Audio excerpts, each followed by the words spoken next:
insinuation that this is McCarthyism, that it creates some sort of list. I would challenge the questioner to find that in the bill text. It is simply not there. The bill says that, and I will quote, that the head of a federal agency that closes or terminates or winds up a program or office under the paragraph shall undertake an appropriate reduction of force. So if we have stood up an agency for the purposes of DEI, that we will reduce that force load on our federal government for the same amount that it was at. It went on to say it may not transfer, reassign, redesignate any employer or contractor with a position or function that is eliminated. It does not prohibit anyone from reapplying for an office or using their background in another, their experience in another initiative or area of expertise in our federal government. It does not create a list of that employee or ban them from ever participating in government. It just says if we have created an agency for the purposes of DEI, we are going to reduce that office and not have it be a burden on the American people. If we hired people for the purpose of something that we are not going to be doing anymore, the public service, as we all know in our offices, is not a right. It is a privilege, and if there's a need for that office, then great, but being employed for the purposes of something doesn't automatically guarantee you continued employment in our federal government unless you're meeting a need that provides an ROI to the taxpayer, which this does not. Gentleman yields back. Who else seeks recognition? Mr. Garcia or Mfume? Yeah. Okay, Mfume. Thank you very much, Mr. Chairman. I'm going to stand in strong opposition to this, and I look forward to the larger debate both in the committee and certainly on the floor. I just think it's a bad way to go about trying to solve a problem. And, you know, when I look at this, I have to look through the lens of history in terms of how we got here. And so for me, historically, this really all found its weight in trying to deal with a very real American problem of discrimination and servitude. For me, this was about a race of people who had suffered, endured, and survived 2 centuries of slavery, oppression, deprivation, degradation, denial, and disprivilege. And so the culmination of the act of Congress on July 2nd, 1964, with President Johnson, was to put in place, once and for all, the gateway to that opportunity. And so that has put us on a course of evolution. This initially was about Black Americans. That umbrella opened over the years, and it went on to include other defected or affected groups, Latinos, the disabled, gay Americans, and I could go on and on and on. If this is all about President Biden's executive order, then I would strongly suggest that it ought to be a executive order that countermands that goes against it, if that's the goal you're trying to get to.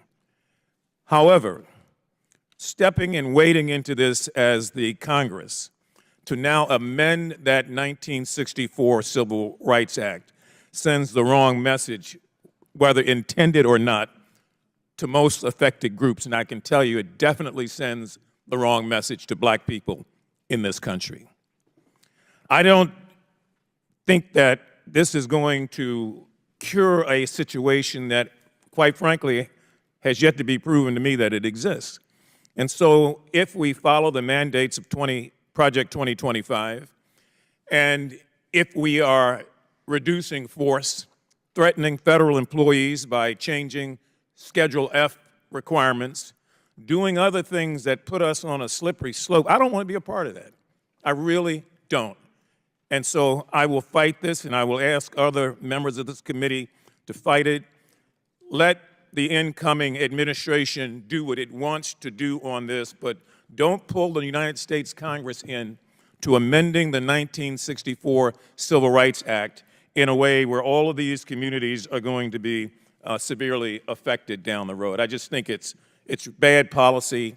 I don't believe it's insightful, and we're going to debate this over and over and over again because I don't think that too many minds on this side of the aisle are ever going to be changed. There are too many people who are the great-grandchildren and great-great-grandchildren of a system that worked against them to now see this effort, and I'm not impugning the gentleman's integrity by any means. I just think that this is the wrong way to go about doing it. I stand opposed, and I yield back. With the gentleman yield. Yes. Thank you, Mr. Mfume, and thank you for your eloquent statement of purpose, which I think describes how we all feel on the Oversight Committee. This is a very sweeping attack on the progress that we've been making as a country to leave behind the legacy of racism and sexism, discrimination against veterans, discrimination against the disabled, discrimination against pregnant women, and so on. I want to say that to the distinguished gentleman whose bill it is, I appreciate the clarification that this is not an attempt to keep people who work in such offices ever from being rehired again. So that's a step forward. But I hope he understands that he is treating people who work in these offices completely differently from everybody else in the federal government, because right now we have several regulations and laws, including one that applies specifically to veterans. So that's the one in my mind. And let me tell you what it says. If a veteran's working for the federal government and the office closes that the person is in, then they have the ability to be reassigned to another office if they're qualified for the job, and if obviously the job has got to be legal. You're making jobs like that exist in a DEI office illegal now. So, but if there's another lawful position open, these people would not be able to be reassigned to them or be put into them simply because they had worked on diversity before. And that strikes me as a very radical statement, and I don't know anything like it in the civil service or the personnel law. And thank you for yielding, Mr. Mfume. Thank you. And reclaiming my time, Mr. Chairman, I've got 3 unanimous consent requests for submission into the record. An official statement from the American Federation of Government Employees, of the AFL-CIO, an official statement from Mark Morial, the President and CEO of the nation's National Urban League, and an official statement of the Human Rights Campaign, all in stark opposition to the bill. Without objection, so ordered. Who else seeks recognition on the Mr. bill? Chairman. Is it, who, I can't even remember. Okay, Mr. Garcia. Thank you, Mr. Chairman. I'll get him next. I do agree with the comments that have been said from House Democrats on the committee. I wanted to say a few things. I think we all want our agencies to serve the American people as efficiently as possible. We want to make sure that our federal employees are the most qualified and dedicated people to our country and our government. When I was mayor of Long Beach for the last 8 years, I had a workforce of about 6,000 people, including an incredible police department, firefighters, an efficient port. And one thing that I'll tell you that folks in my community value about working in our city was that they were working with diverse personalities, diverse people, folks that they learned from, that they made their work better, and vice versa. And so we know that inclusive workplaces actually also retain and are ways to recruit top talent. And so this type of actions and this bill does exactly the opposite of that. And in fact, I believe we will recruit less qualified individuals when you start removing incentives for diversity and for creativity in the workplace. And clearly this bill has nothing to do with good government. There's no common sense. And unfortunately, it's about purging, in my opinion, Donald Trump's enemies. Now, if the majority wants to make sure that our government runs more efficiently, they should start, and certainly the president-elect should start by actually appointing qualified people to run these government agencies. I mean, the nominees so far has been quite embarrassing as we've heard them from the president-elect. I mean, you have a Fox News personality for defense secretary. You have RFK Jr., who doesn't believe in vaccines, for Health and Human Services. You have Tulsi Gabbard, who has praised dictators and essentially, in my opinion, is a Russian propagandist for our intelligence services. You have Matt Gaetz, who has been accused credibly of sexual misconduct and a bunch of other horrific actions. These are the people, by the way, who the incoming administration would actually bypass security clearances, FBI tests, yet many of these same managers that are in these current agencies are required to take those same exact tests and exams.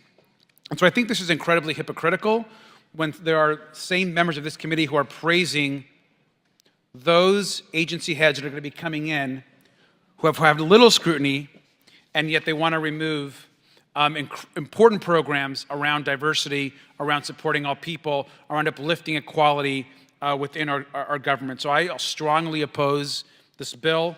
I think this is moving us completely backwards and quite frankly violates a lot of the progress that we've made in the civil rights era. And so with that, Mr. Chairman and our ranking member, I yield back.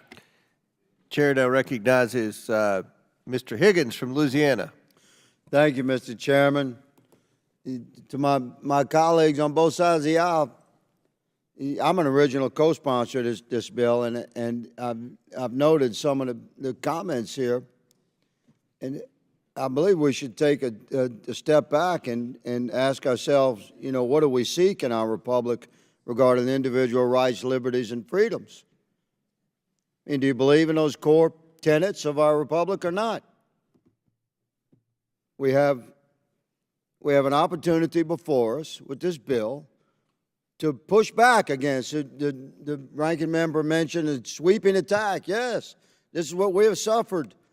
We have suffered as a nation, a sweeping attack against equality. That's exactly what we're fighting against. Another colleague mentioned oppression and degradation. It's exactly what we're pushing back against. This is a bill that eliminates government-sponsored oppression of individual rights, liberties, and freedoms in the land of the free. Freedom of opportunity, not result. And reflected upon the gentleman's comments of our former colleague, former Representative Gates, he's not here to defend himself. So let me speak on his behalf for all Americans accused of any crime at any level.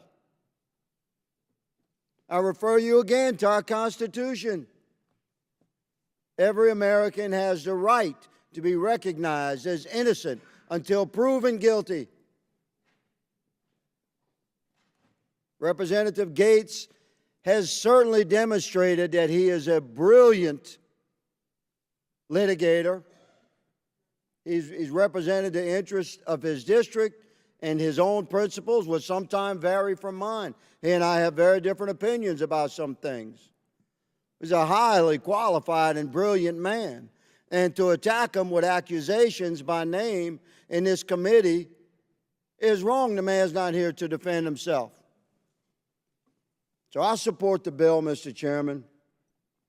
It is quite simply a strong response to the oppression of our individual rights, liberties, and freedoms as Americans, regardless of color or creed or political affiliation or where you stand upon the economic strata, what your background is or your heritage.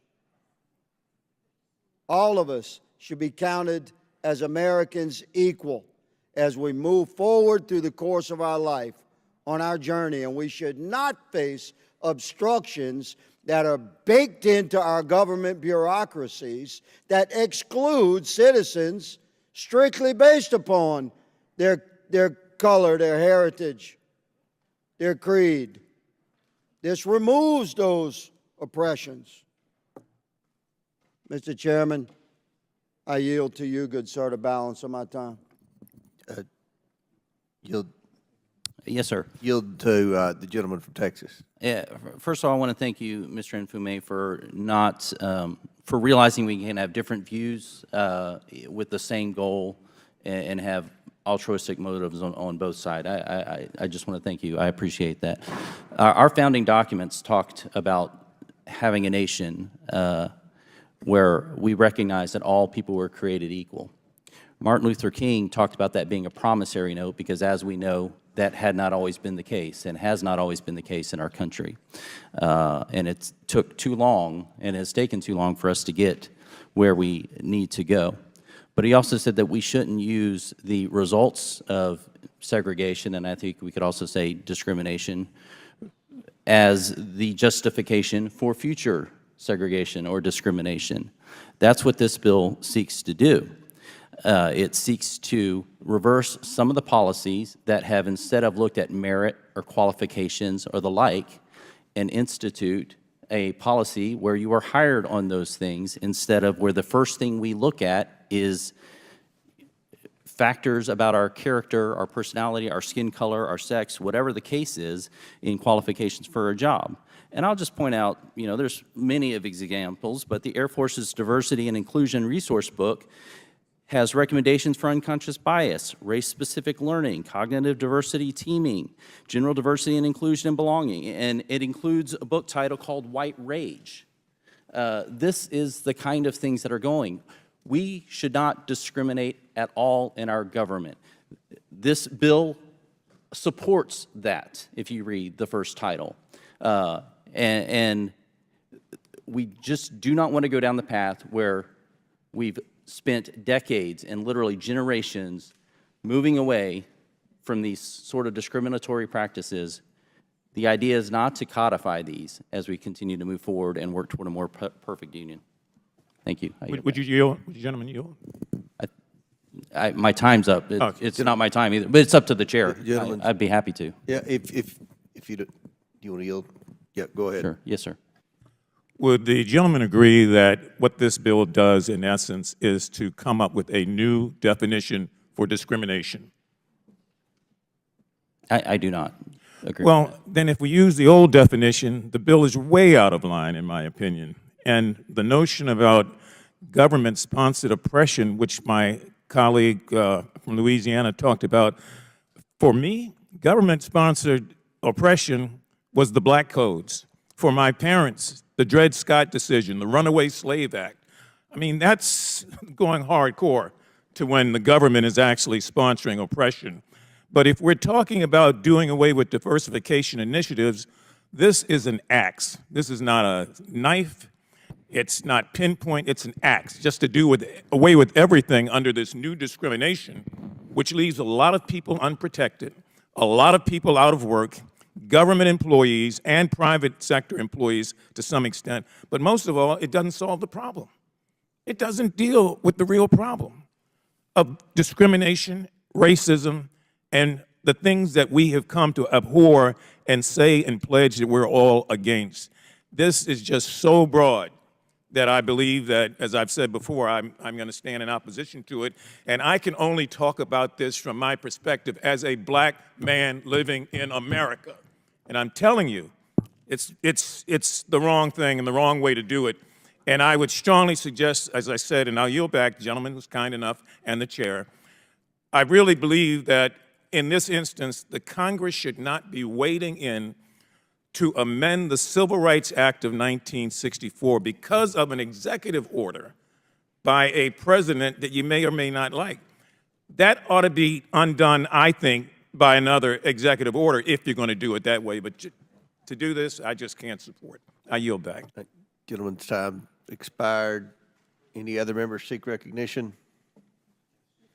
Ms. Lee? Yeah, Ms. Lee, you're recognized. Thank you.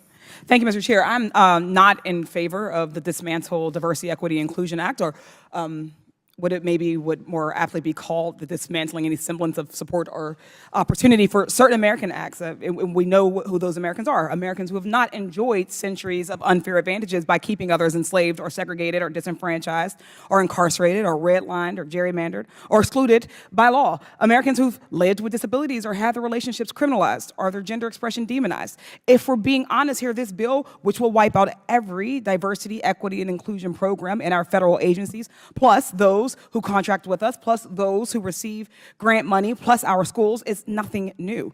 This is just the final piece of a decades-long obsession with targeting and dismantling anything that might give marginalized people a fair shot, including DEI programs, which honestly started the second the Civil Rights Act passed. Policies like affirmative action and diversity, equity, inclusion are the closest things we've had to the mythical bootstraps that some of my colleagues insist historically and currently harmed communities need to pick themselves up by. After centuries of efforts to keep us out of schools and universities, from jobs and elected office, Republicans targeting these policies are no accident. Why do predominantly conservative white men believe that the success of a black person or the opportunity or access of a black person is an existential threat to them? DEI is not given any unfair advantage that society itself does not already confer on certain Americans. It merely exists to ensure that all other people, that women, minoritized folks, queer folks, disabled folks, have the same opportunities to succeed and thrive in our workforce and our schools as people who have not had those opportunities systematically and legally stripped from them do. Is our country not greater when all of us have opportunities to succeed and contribute and survive? Our success and our survival as a nation is bound together. Diversity, equity, and inclusion programs only exist to band-aid over decades, hell, centuries of discrimination against people's skin color, their religion, disabilities, gender, or sexual orientations, you name it. Contrary to Republican conjecture, remedying past discrimination is not, in turn, a discrimination. And we're not going to sit here and pretend racism is over just because one black person on the Supreme Court agreed that it should be. What DEI does not do is give some kind of magical pass to better jobs, like some of our colleagues are implying. That middle word, equity, does not mean more than or better than. It means treating people fairly and impartially. It means working to fix generational and systemic discrimination to the betterment of all of us in all of our institutions. But instead, Republicans are trying to bastardize the term DEI to be a slur. When Justice Ketanji Brown Jackson was up for confirmation and when Vice President Harris was added to the ticket, they called them DEI hires. They want you to believe that a Harvard graduate with over 20 years of experience, who happens to be a black woman, is not qualified, but a Fox News personality is qualified to run the Department of Defense, and the WWE executive is qualified to run the Department of Education. Let's be real. There is an attempt to create a direct correlation between our race, being a black person, and our qualifications. So much as to say that there is no way to be a black woman. There is no resume that a black person could have that would qualify them unless that black person is a Republican. And there is a quota there.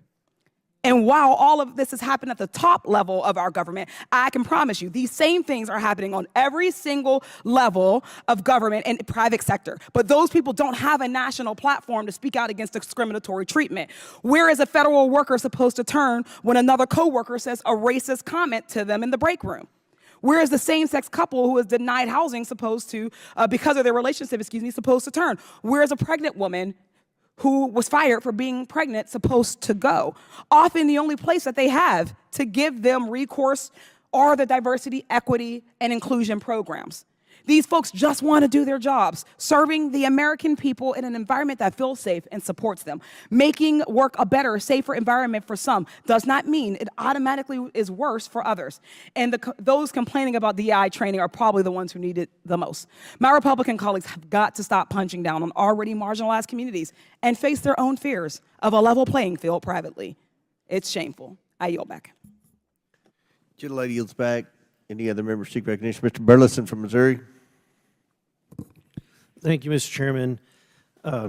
We just left this room last night listening to a FEMA director who was apologizing for the failures of her agency, an agency that, by the way, made its top priority and its focus and mission on diversity, equity, and inclusion. You would think that their mission and goal should be on providing aid and support to the American people in times of disasters. Just months ago, we had another individual sitting at this table during a hearing who was apologizing for the failures of Secret Service because of the events that happened in Butler, Pennsylvania. A same agency who made it their #1 priority not to protect key individuals. It's not their #1 priority. The #1 priority is diversity, equity, and inclusion. And look, I think that what's happened here, and what I think that we may not understand, is I think we perceive DEI as a shift from the Civil Rights Act. and into, instead of discussing equality of opportunity, we're now focused on the equality of outcome. And it's only common sense, it's only logical that you cannot dictate an equality of outcome unless you eliminate the equality of opportunity. This agency has done that. In my opinion, they have moved on from the Civil Rights Act and moved on towards this equality of outcome, which, in my opinion, is shoehorning some form of Marxism into what is a noble cause, which is to try to root out and eliminate discrimination in the workplace. And so that's the motivation behind this, and that's why I'll be supporting it.